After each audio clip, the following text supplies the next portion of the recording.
Hey, what's up, phone lovers, and welcome to the Mobile Roar podcast for the week of May 2nd, 2014. I'm Joe Fidua, And I am Kevin Kraus.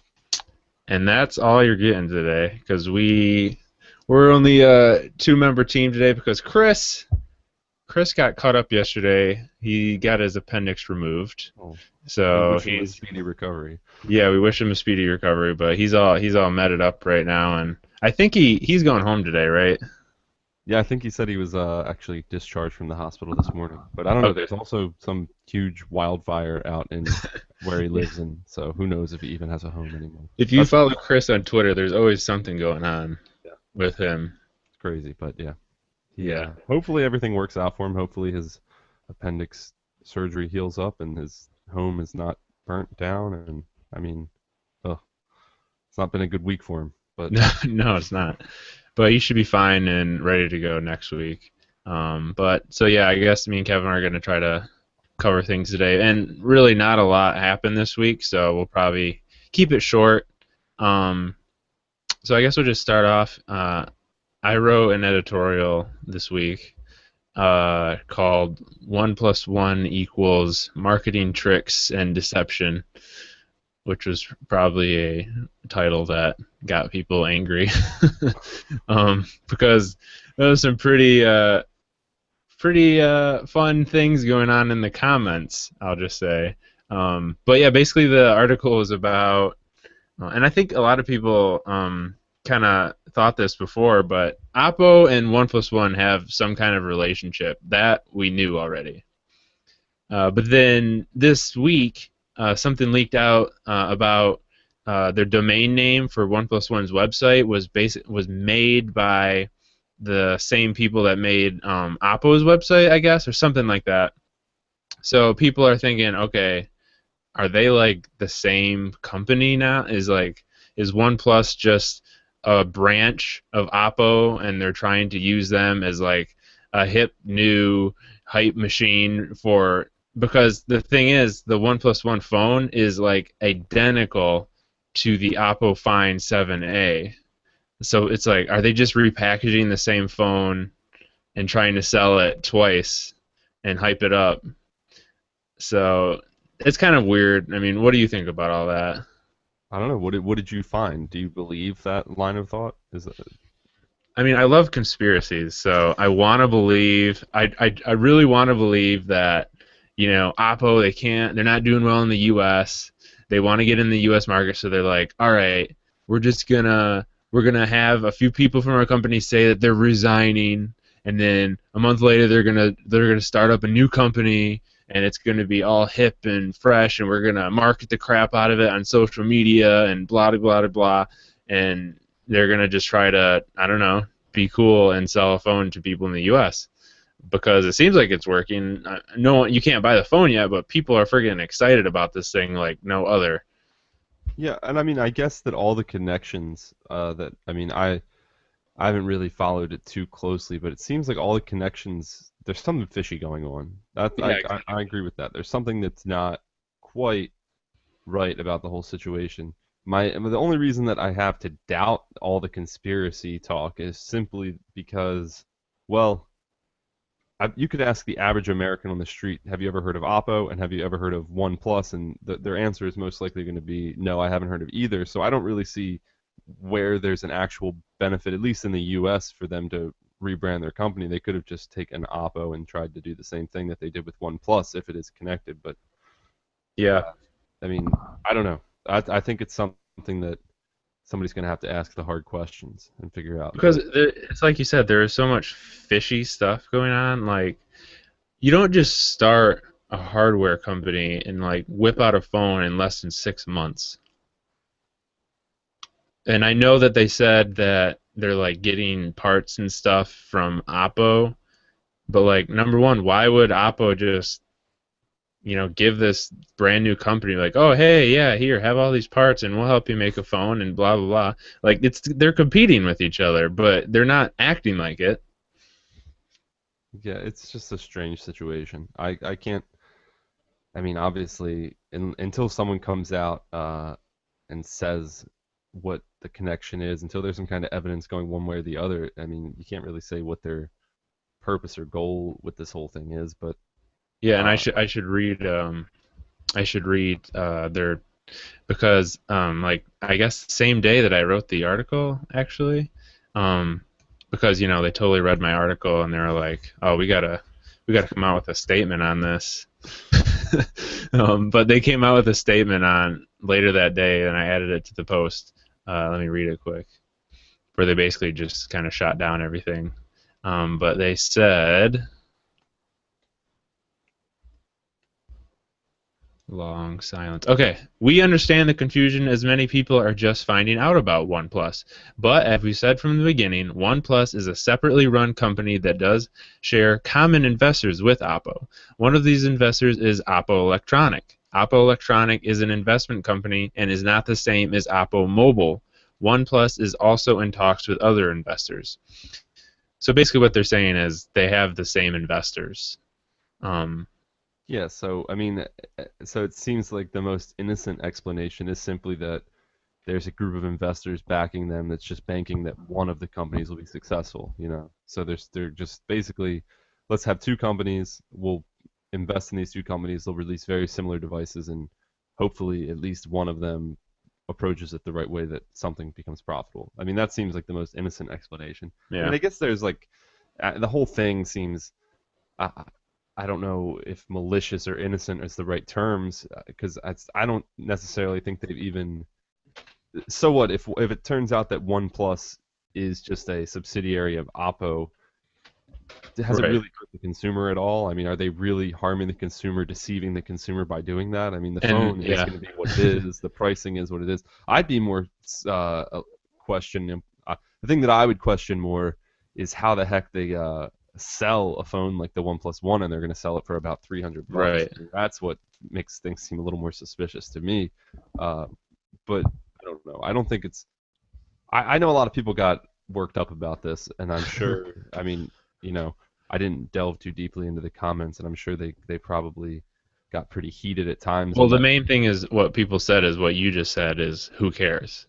That's the main thing that people said. And I'm not saying that I care. I was just throwing it out there because like I said before, I love conspiracies, so I just all the fishiness and stuff, I was like, I'm gonna write about this. Yeah, But yeah, most people just say, who cares? It's a great phone, it's a great price.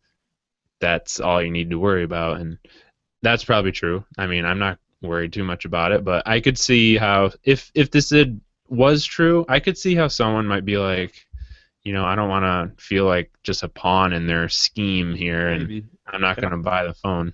And I think if anybody at that point would have a right to feel somewhat upset is if they bought the Oppo Find 7A, and if it truly is pretty much identical to the OnePlus One, if they ended up spending more on the Oppo Find 7A and then they find out, oh, the OnePlus One is the exact same phone and it's cheaper, then I might feel a little bit upset about the whole matter. But to me, it seems like most people are kind of more excited about the OnePlus One than the Oppo. So I mean, I think the Yeah, pricing thing, there's a lot that goes into it, but so far, I mean, the phones aren't even on the street yet. So, right. I mean, until that happens, I don't even want to. I think it's kind of premature to even talk about, messing with the consumer in some kind of malicious way. But I think at the end, we're gonna look back and regardless of what is revealed or not revealed, nobody's really getting hurt or losing out on this, except for maybe the companies themselves. And if that's the case, then it's kind of shame on them, not on us, really. Yeah,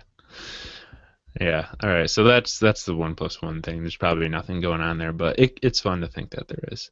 But we did have some good OnePlus One coverage this week that Yeah, we did. I actually hadn't checked out that much of the OnePlus One.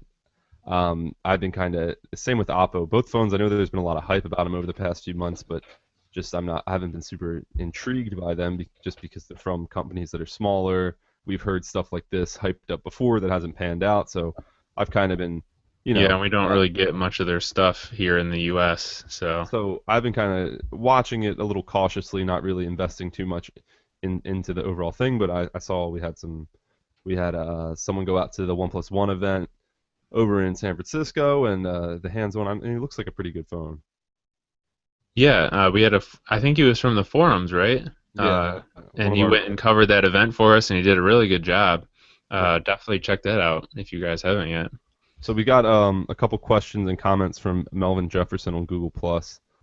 First, he comments that money being spent, I guess, on these phones, but no one company, I guess, money being spent by the investors, but neither company really stands above the other. So that's true. I mean, they're both kind of, especially in the U.S., starting off kind of with a clean slate.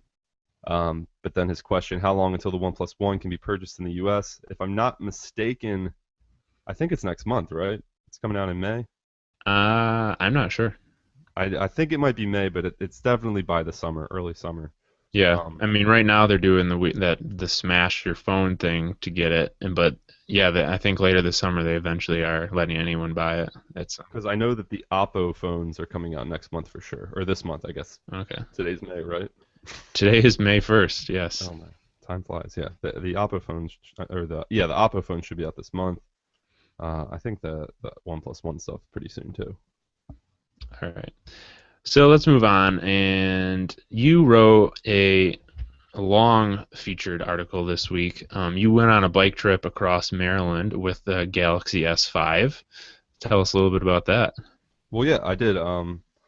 It was a interesting experience. I sort of had not really the idea to kind of go with the Galaxy S5 didn't really come to me until I was kind of already on the trip because I'm sitting here packing, and of course you want to pack kind of light because you got a lot of weight and you're camping every night. You don't want to be dragging all this extra gear around that you don't need. So I was going to be taking my iPhone with me, but then I kind of thought, well, um, one phone might run out of battery. I had an extra battery pack, but I had the Galaxy S5. Might as well toss another phone in my bag that I can kind of just use as a secondary device for GPS and navigation and that sort of thing. And it turned out that the Galaxy S5 did really well for that purpose. The battery life was outstanding. The the waterproof was clutch. I mean, I keep it in my cycling jersey pocket where it's getting drenched in sweat. One day we had to ride through rain for 3 or 4 hours, so the whole thing was getting soaked. Worked like a champ. Was really overall very impressed with it. I mean, I carried my iPhone with me as well. The other interesting thing, and this is we always say Sprint sucks, but this is kind of not so much about the devices themselves, but here in Maryland, once you start to get out towards the western half of the state, Verizon coverage drops off a lot. And Really? so for 2 or 3 days, I was without any Verizon service. But I was really impressed with the review unit S5 that I have is running AT&T, and it had in places where couldn't even get a roaming signal for Verizon, I was getting 4G LTE on AT&T, and these were in some That's pretty remote crazy. and wilderness type areas. So I was pretty That's impressed with the Verizon's bread AT&T and service. butter. Yeah, I know. It's there's just some massive. It's this one part of the state. There's a massive dead zone for Verizon, but AT&T has excellent coverage in those areas. So that's interesting to note. Kind of. I wonder if what would have happened if I would have taken a Sprint device along. You would But have had a lot of dead weight. That's what. it was a good trip, and you know, rarely do I get an experience to kind of put a phone through the paces in that manner. Right. Reviews, we saw a lot of reviews that are like, oh, I'll throw the Galaxy S5 in a bucket of water and show you that it still works. But I mean, not everybody's actually doing that. I mean, I think a more likely situation is you're going to be, caught in a rainstorm with your phone Right. out, or get a little bit sweaty because you're using it to track your exercise or whatever, and you want to know that your phone's still going to work. Um, the one drawback to that, and I mentioned this in the article, and it's not necessarily a flaw of the Galaxy S5, it's more a flaw of capacitive touchscreens in general, but when that display is wet or when your fingers are kind of sweaty, the touch response isn't going to be the greatest. So it's not exactly the Yeah. most usable device in water, Because the but water is all capacitor. It all has a what do you call it? Uh, oh my gosh, I can talk right now. But yeah, you know the thing that makes a capacitive touchscreen work when you touch it yeah, with your well, finger. the transfer Like of like electrical charge. you can literally drop like just get an eyedropper of water and drop it on a touchscreen like that, and it will think it's a touch. Yeah. So yeah, when you're out in the rain like that, it screws things up a lot sometimes. It was frustrating at one point because I just wanted to take a picture and I kept trying to use the focus on the Galaxy S5 camera, but every time I would touch the screen, it would think I was using multi-touch, so it would be trying to zoom instead Oh of yeah. focus, and I just couldn't. It wouldn't let me touch the shutter button. It just kept trying to zoom because it thought I was multi-touch zooming. But again, that's not really something Right. specific to the Galaxy S5, but I was impressed with it. And the battery life, I did end up using a portable battery pack to juice it up a little bit. But over the course of 4 days, I'm pretty confident that if I had kind of massaged the battery a little bit and turned off certain Yeah, I was gonna settings, ask you, did you do anything like put it in airplane mode when you weren't using it or anything like that? I would turn it off at night for the most part. But um, so the Galaxy S5 that I have is linked up to our Phandroid Gmail account. And so I Mm. didn't even turn off data. I didn't turn off Gmail. I was getting hundreds of emails a day, like all of it. So ended up, it ended up lasting. It lasted 2 solid days. I charged it up on the third day just to make sure I could get through. And this was using GPS activity tracking with Strava for pretty hmm much 8 hours a day. So I mean, That's pretty good. That's really good actually. so the battery life I was very impressed with. Granted, I wasn't using it as much as I wasn't using as many other apps or Yeah. surfing on the internet and that sort of thing. But for what I used it for, the battery life impressed me. And so I think if I were to get lost in the wilderness with the Galaxy S5, I think I would be pretty happy to have that with me because it would, You could survive with a Samsung phone. yeah, That's surprisingly durable for a plastic. Yeah, and that's what they always say too. They're always like, it might feel like crap, but you can take off the battery cover on the back and like bend it like crazy and it won't break. So they are pretty durable. They just don't feel the greatest. Yeah. So Samsung scored some points in my book. Still probably not my preference. I mean, the fact that the battery was great and that it's waterproof, that's great. But then, I mean, that's ignoring sort of my bigger issue with the phone, which is kind of the usability issues, the bloated TouchWiz software, that sort of stuff. So, Yeah. uh, give or take what you want, what you like from it, but not a bad experience with the Galaxy S5. Well, speaking of the Galaxy S5, I'm sure it was on your top phones for May list. Absolutely. It sure did make my list. This isn't up yet on Phandroid. Well, probably for most people, if you're listening after the fact or watching this video on YouTube, it'll be up. If you're listening live, this will be posted shortly. But I have compiled our monthly best phones list. These are the best phones to have as of May 2014. Of course, April had a pretty big launch with the Galaxy S4 or S5, I'm sorry, and that does make our list. So I'll just run down the list real quick. Some of these are returning members. We have a couple new phones on the list as well. The Nexus 5, I bumped it down to the fifth spot last month. It was in the fourth spot. It's slowly been dropping down our list every month. Yeah. I mean, as a phone, straight up, it's kind of getting hard to justify keeping it on the list. But then the It's fact, coming on like a year old, isn't yeah, it? yeah, it's getting Yeah. there. I mean, and then but the fact that it's Nexus, that it's stock Android, that it's what I would say is considered Google's benchmark smartphone for developers. I think there's something to be said for that. It So still is a really good phone. I mean, that's the phone that I got when I started writing, and I've really been enjoying it. I think it's a great phone. yeah, So, yeah, and it lacks some of the bells and whistles of some of these other phones, like the One M8 and the Galaxy S5. But I think if you're just looking for a phone that gets the job done and you're kind of an Android purist, you still can't go wrong with the Nexus 5, and of course the price. I would like to see an update, but apparently the whole Android Silver thing is coming along, which I think we'll talk about in a minute. But yeah. um, so we'll see what happens with Nexus. We'll see how much longer the Nexus 5 can hang on to our list as well. At number 4, I had the LG G Pro 2 at number 3 last month. I dropped it down to number 4. And what I had to say about the G Pro 2 is that while it is a monster phone with monster specs, it's kind of hindered by its limited release availability, so it's not really available too wide across the globe. And also, it's sandwiched between the G2 and the upcoming G3, so I have a pretty good feeling that the G Pro 2 is going to kind of slide into irrelevancy once the G3 comes out. So Yeah.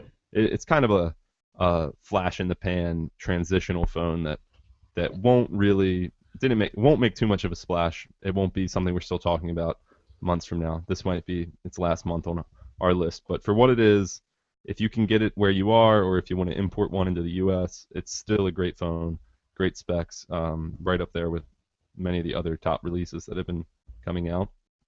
Number three, also newly released this month.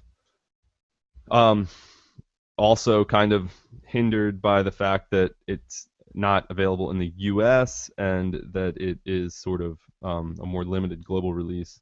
But the Sony Xperia Z2, we saw it at Mobile World Congress. It's waterproof. It's got a nice display, a great camera, top of the line specs, and it looks pretty nice. It's got that Sony style that really sets it apart. It looks like a premium nice device. Yeah. And I haven't had a chance to check it out myself, but I know Chris used it. He really digs it. I've read some of the reviews from this month, and they all seem to be pretty positive on the phone. So we have it at number three. They're also, I believe, Sony recently announced that they will have a sort of a U.S. release. They'll be selling it through their website unlocked for the U.S., but it's not going to be partnered with any carriers to have it in the U.S. So now we have two in one, number two in one. So of course this is going to go to either the HTC One M8 or the Galaxy Now S5. watch out, Kevin. You're gonna be labeled a fanboy in the next 30 seconds. I put for number two, I put the Samsung Galaxy S5. Oh God, you're such an HTC fanboy. So the Galaxy S5, it's a nice phone. I'm hesitant to call it a great phone. It's a nice phone. I mean, we've had plenty of coverage of it on Phandroid over the past couple of weeks. Comparing it to the One M8, we compared it to the iPhone. We have our full review. I've had, I mean, ample opportunities to use it again. It's got some great features. The water resistance is awesome. I like having that. The screen is beautiful. It's a great looking display. Camera's pretty top notch. It's got some more gimmicky borderline features. The fingerprint scanner works, but it's kind of, I wouldn't say it's as good as the one on the iPhone 5S. The heart rate monitor, take it or leave it, probably would not really use that much. And again, TouchWiz, all the bloated software, it makes it really hard for me to put it in the number one spot. But not a bad phone. Not a huge upgrade over the S4, but that's the Galaxy S5. I'd like to see. I've been saying this for years. I'd like to see Samsung do more with the next update. Maybe they will. But for now, the Galaxy S5 is number two on our list, which makes our reigning champion for 2 months straight. The HTC One M8 is number one on the list for any number of reasons. Great design, great build quality, top-notch specs. And I think what really sets it apart from the Galaxy S5 is just the very nice implementation of Sense 6.0 over Android KitKat. Yeah. They don't try to do too much. It's nice and it's clean. It does what it needs to do, and it's still. And this is a big thing that I think HTC has improved on over a long period. Is whereas before, Android skins and the different custom user interfaces seemed like just a way for the companies to differentiate from each other. Now it's more like the skin. I can't believe I'm saying this because I used to be like, oh, I hate skins, but now in a way, I think Sense might even actually finally start to add to Android in a way that it just hasn't before. So Yeah. I think Skins have gone through a weird life cycle because I remember, way back when Android was first new, it was like, oh, you couldn't get an Android phone without a skin because the skins were doing so much more. But then there was like a middle area where the skins were sucking it up, making it worse, and now they're kind of coming back. They're actually maybe good. yeah, maybe is the key word. I mean, there's still Maybe, yeah. TouchWiz. So And that's another funny thing about the OnePlus One article. I made this super small comment about how I was talking about branding and how Samsung has really used branding to sell a lot of phones, whereas you can look at HTC devices and they're arguably better, but yet they sell a lot less. And a lot of people just saw that one little comment and wanted to point out to me how wrong I was. But I just, Samsung, you can't compare the features because some people want all those features in TouchWiz. Other people want a more simple thing like HTC, and I think that's why we like the HTC One M8 so much, is because it is more streamlined and polished experience than the Galaxy S5. yeah, I guess like the big curveball for the whole thing is just the prevalence of the Google Play editions now. Like you have the option. If you like the phone a lot itself, you can get. I mean, you're probably got to spend a little bit more, but you can get the phone with just stock version of Android on it, the Google Play edition or a developer edition or something like that. And I think that's the ultimate test. I mean, I would Right. challenge, like, I would hand someone, software aside, give someone the Galaxy S5 and the HTC One M8 and say, if they're both running stock Android, say, which phone do you think would you use? And I know I personally would probably pick the HTC One. Some people might disagree, but I guess that's the point of the whole debate. Yep. All right. So, another list that we did today. This one is up on the site right now. And this is we've been doing a thing called fan faves. We've only had two so far, and basically all it is we make a lot of these lists like the best phones, best apps, and things like that, where we're telling you what the best apps and stuff is, and this is a way for you guys to tell us what you think are the best apps. So last week we did weather. This week we did messaging apps. I asked you guys last week, and then we put the results up today. So I just want to go over the top 5 real quick. Number 1 probably was an obvious choice, and that's Google Hangouts. You can do instant messaging and SMS with that.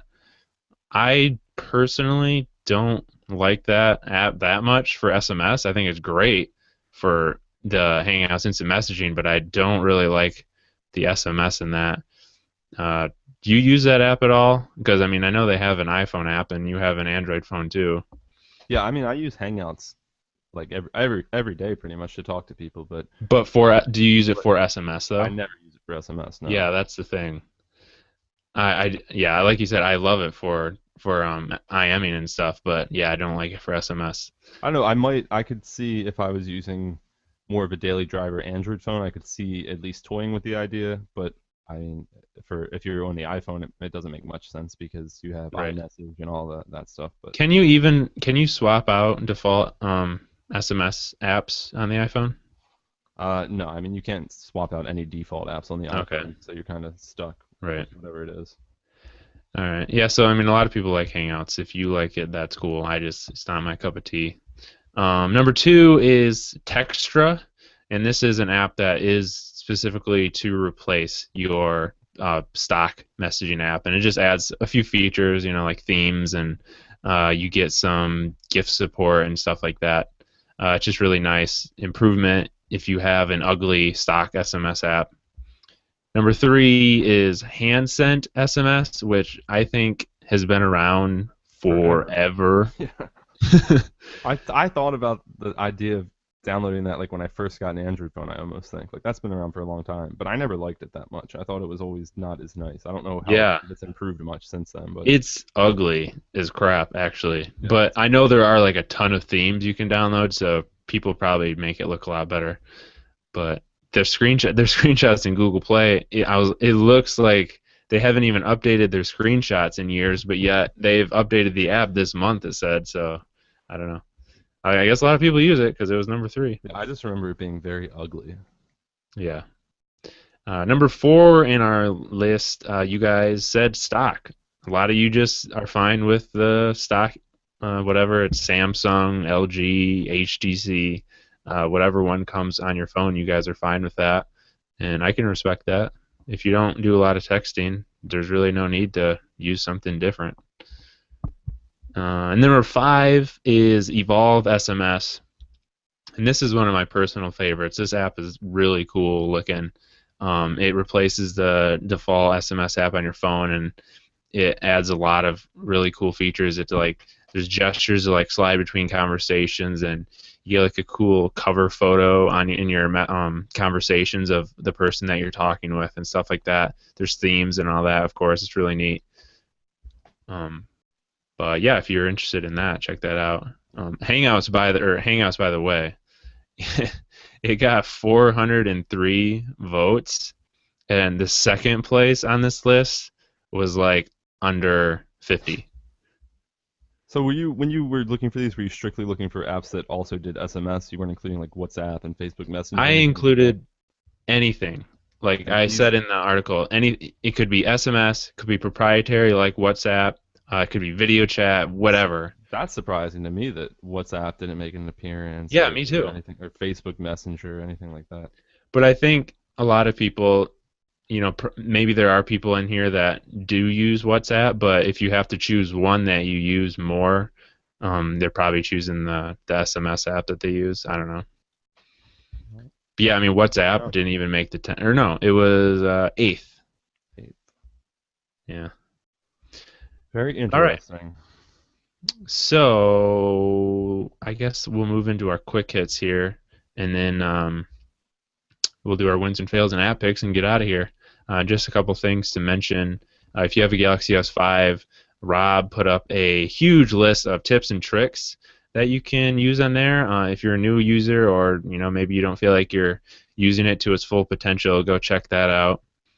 We also had a leak this week of the LG G3, and it had a redesigned back button, Ooh.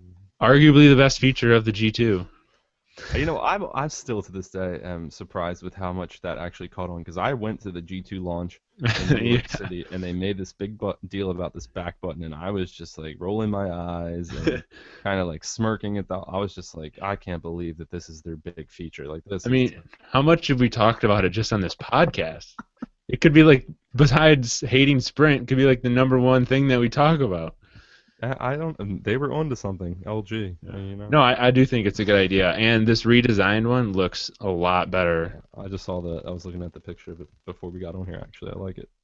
And then, kind of a crazy news. So there's a rumor that the Nexus program is going to be replaced with something called Android Silver, and the difference is going to be this is going to be more like high-end devices, and they could be made by Samsung, HTC, anyone, sort of like the Google Play edition, but a little bit more like a Nexus. I don't really understand Yeah, it I think completely. the idea is that it's kind of a mix between Play Edition and Nexus. The manufacturers can either choose apparently to take a device that they already have and release it as an Android Silver, or they could build a device specifically for Android Silver. But I think it's the guidelines are a little bit more strict. There has to be a certain commitment to Right. speedy Android updates, that sort of stuff. So I think it's a way of giving the like the Nexus program benefits without really taxing Google's people to like try to be actively involved in it. It's basically saying OEMs make the phones. We can, if you meet our guidelines, we'll put the stamp on it, and And that's it it. sounds like they're going to be more premium devices, whereas like the Nexus phones, like the Nexus 5 and the Nexus 4, they've been trying to hit a low price point, and I don't know if they're going to be doing that anymore. Yeah, which I think that could be the one part that backfires because I think Yeah, that they were onto something with the pricing on the Nexus 5 and exactly. all that. So Maybe they're just taking too much of a hit on it, though. I don't know. I mean, I don't think it eliminates the possibility that an OEM could come out with a low-priced Android Silver device. Yeah. I don't know if they all necessarily have to meet a certain spec premium sort of thing. But apparently, the rumor is Samsung's going to have the first silver device.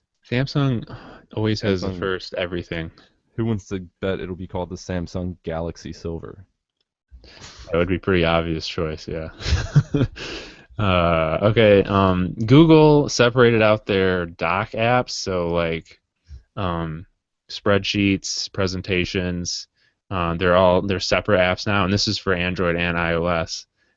So I don't know if I really like that. I guess it makes it more visible for people who don't know what Drive is, because it's not even called Yeah. Docs anymore. It's called Drive. Well, yeah, that's kind of this is like the opposite of what they did because they had docs and they absorbed Right. docs into Drive, and now what? They're pulling docs And back now out they're of Drive. realizing, oh, we changed it to Drive, and now people don't know that it's Docs anymore, so they're gonna separate it.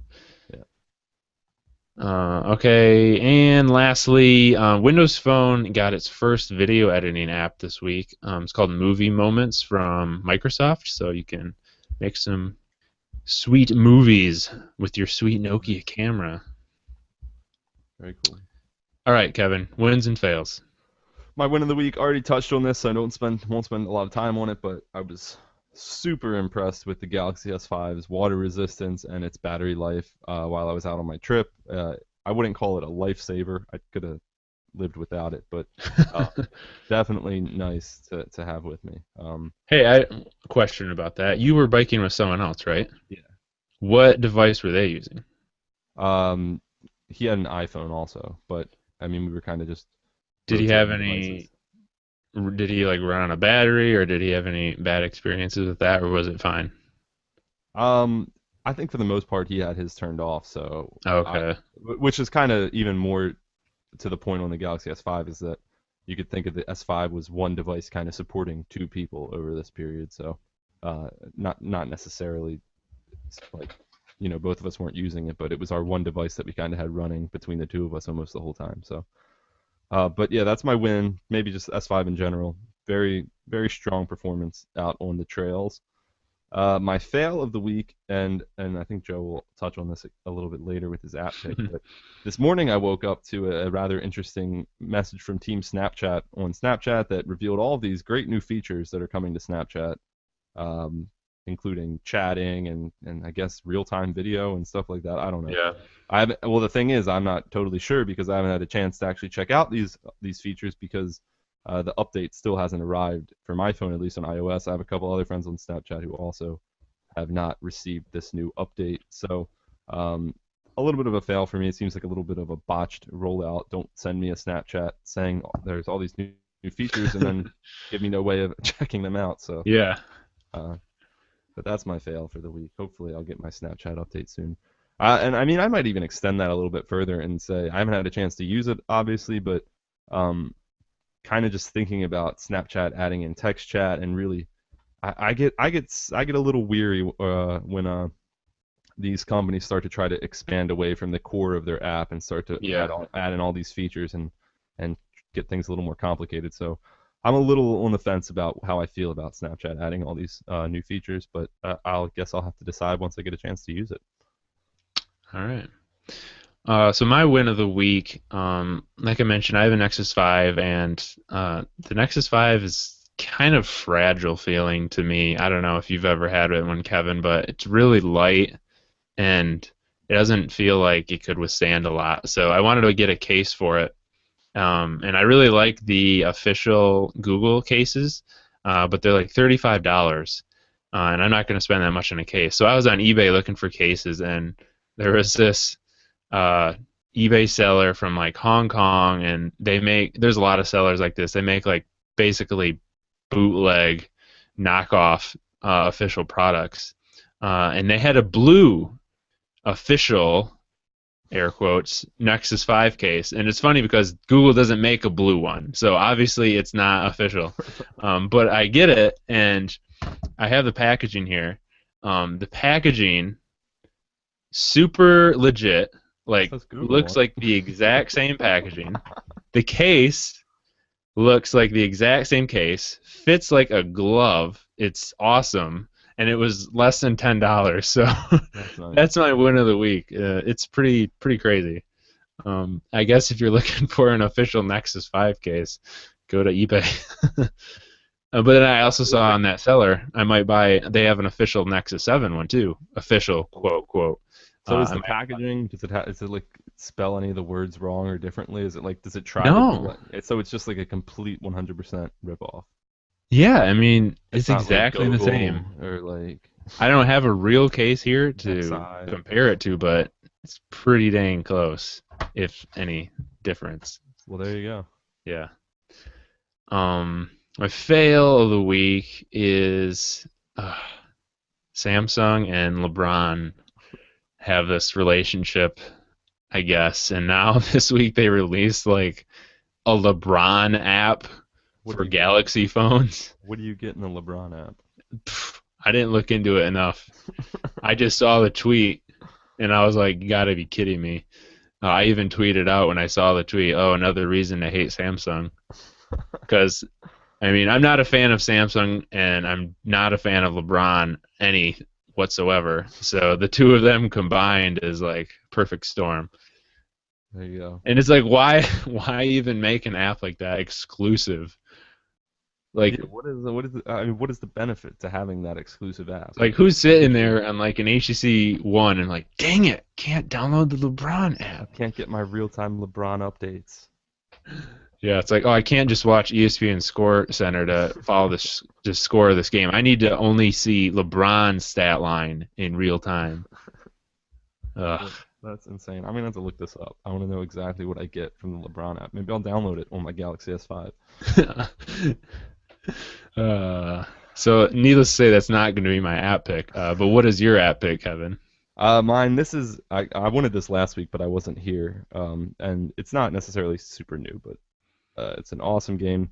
Baseball season's about a month old, and RBI Baseball 14 is out for several platforms.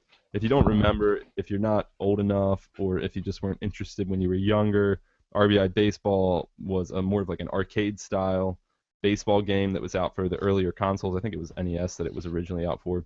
And a lot of people are super nostalgic for this game because it was a fun game. It's simple. It's not like these super complicated games today where you have to do a bunch of button combinations to throw a curveball. Like you just, Yeah. it's just very simplistic, gets it down to the basics. So anyway, they brought out kind of like they did a few years ago, different developers, of course, but a few years ago they updated NFL Blitz and they came out with an updated version. So this is an updated version of RBI Baseball.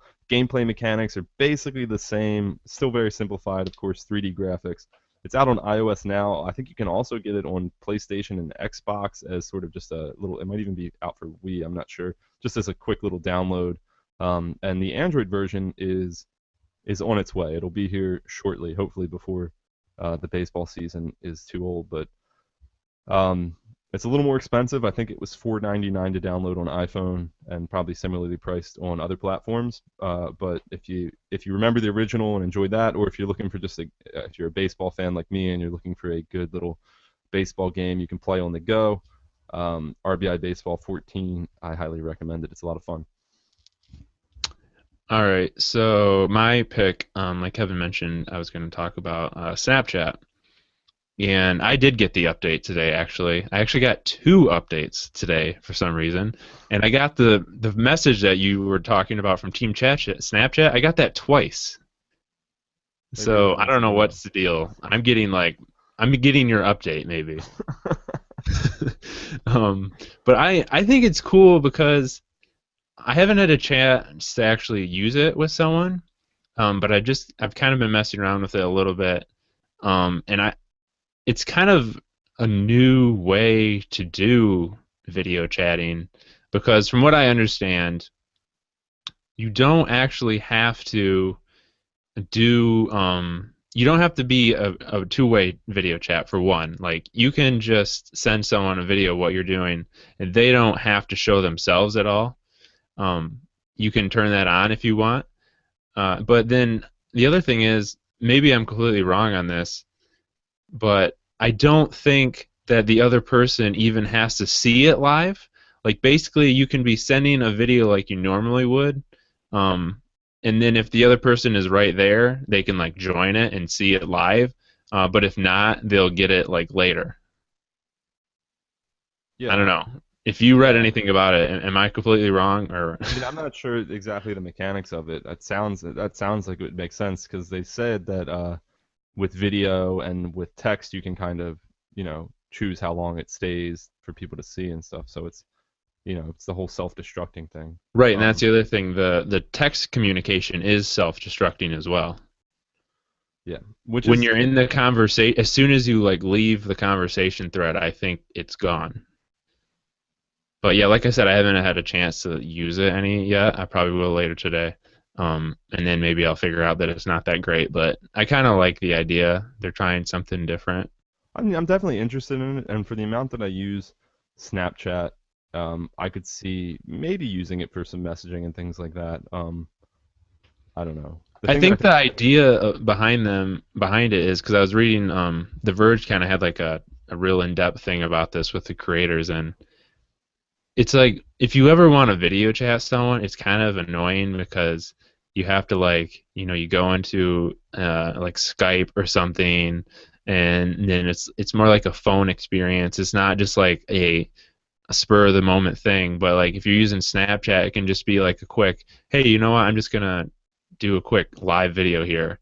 You don't have to like think about it too much. You can just do it. yeah, No, it's a new way to do it, and I think there's something about Snapchat that's very appealing, and I think Snapchat has started to grow from its original kind of perception as the sexting app, and I think people are starting to see it as like a People legitimate. are still thinking that. I mean, people still think that, but I think it's It's adding crazy. there's like a layer of legitimacy to Snapchat now, um, and Yeah, the I app agree. actually works now. If you use Snapchat a few months ago, it was a pretty awful app, buggy and just kind of terrible. But so they've been improving it. I think it's better. I just thought it was so funny in that message they're like, "Chat now in Snapchat." I'm like, this app's been called Snapchat since the beginning. And they're like, but I'm Maybe excited to that's what check they it out. meant. We're putting the chat in Snapchat. Before it was just snaps. Now it's snaps and chats. Yeah, maybe that was the plan the whole time. Oh my gosh, it's come full circle. All right, well, I think that's going to wrap it up for this week. Next week, we should have Chris back and back to the trio. Somebody will probably be abducted by an alien or something. Yeah, wait a minute. You were gone last week. Chris is gone this week. It Oh, doesn't look good for jeez. you, Joe. Doesn't look good. No, it does not. All right, so you can send us an email with our address podcast@mobileroar.com. If you send us an email, we'll talk about it on the show. You can subscribe to the audio version of the podcast on Stitcher Radio, iTunes, in the Windows Phone Store, and everywhere else.